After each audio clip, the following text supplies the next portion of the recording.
Do you think there's an ideological struggle that Islamic fascists want to take over the world?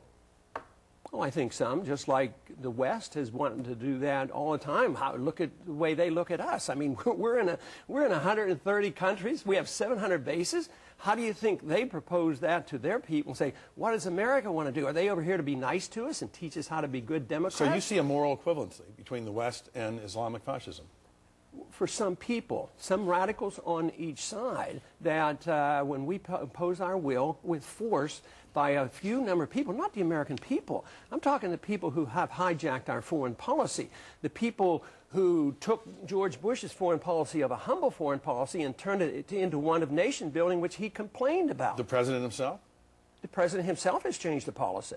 You know, I mean, I like the program he ran on, and that's what I defend. And, but all of a sudden, and it didn't change after 9/11, it changed at the first meeting of the cabinet, according to Paul O'Neill. He says immediately it was on the table. When were we going to attack Iraq? You mentioned on September 11th, a former aide of yours, Eric De Niro, said this, quote, when September 11th happened, he just completely changed, talking about you. One of the first things he said was not how awful the tragedy was. It was, quote, now we're going to get big government. Was that your reaction?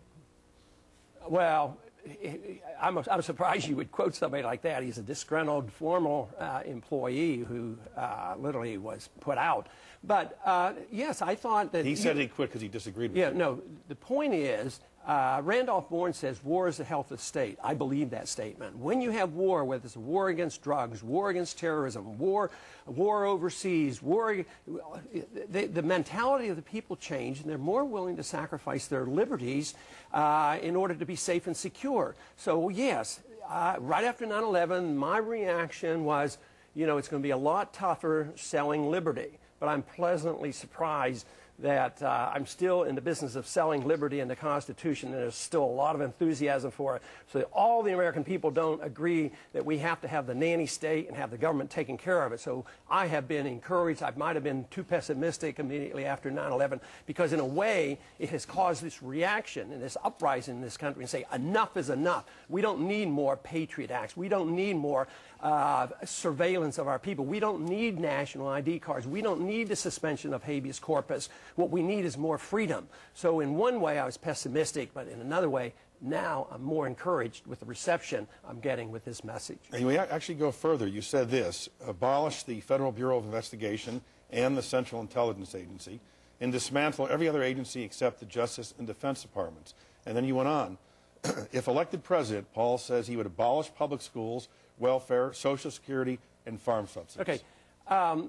You may have picked that up 20 or 30 years ago. It's not part of my platform. Matter of fact, I'm the only one that really has an interim program. Technically, a lot of those functions aren't constitutional. But the point is I'm not against the FBI investigation and doing a proper role, but I'm against the FBI spying on people like Martin Luther King. I'm against the CIA fighting secret wars and overthrowing government and interfering. Would you abolish them? I would not abolish all their functions, but What about public schools? Are you okay, still... but let's go with the CIA. They're involved in torture.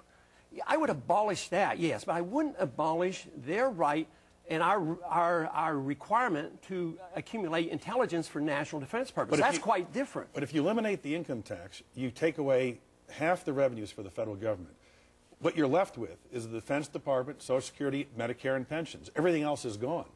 So you have to start making choices. If you're going to keep... All right, we can. The big one is overseas expenditure. You have to develop a transition. You have to start paying down the deficit, balance the budget. But you have to say, I believe the most reasonable place to save is on foreign policy, hundreds of billions of dollars, because it gets us into trouble. It ruins our national... Our defense is poor now. Then the Department of Education, we elect conservatives to get rid of the Department of Education. We used to campaign on that. And what did we do? We doubled the size. I want to reverse that trend. What about public schools? Are you still for... No, I'm not. I've never taken the position. Is it in my platform? And it was when you ran for president in 1988. You called for the abolition of public schools. I bet that's a misquote. I do not recall that. I'd like to know where that came from, because I went. And Social Security, you're okay on Social Security now. I think we need to offer the kids a chance to get out. But right now, if we don't save the money, We can't take care of the other. For instance, Social Security. I've never voted to spend 1 penny of Social Security money. So I'm the one that has saved it. Now, if I save the money in this military operation overseas, I say take that money, and I say this constantly, don't turn anybody out in the street. The people we have conditioned, yes, technically we shouldn't have them. It would be nice to get rid of them. But I would say take care of the people that are dependent on us. Let them, and the only way you can do that is cut spending. If we don't, they're all going to be out in the street. Because right now, Social Security beneficiaries are getting 2% raises. Their cost of living is going up 10%. A dollar crisis is going to wipe them all out. That's my point. When I looked at your record, you talk about big government and how opposed you are to it. But you seem to have a different attitude about your own congressional district. For example, the Congress decided to send billions of dollars to victims of Hurricane Katrina. Guess how Ron Paul voted?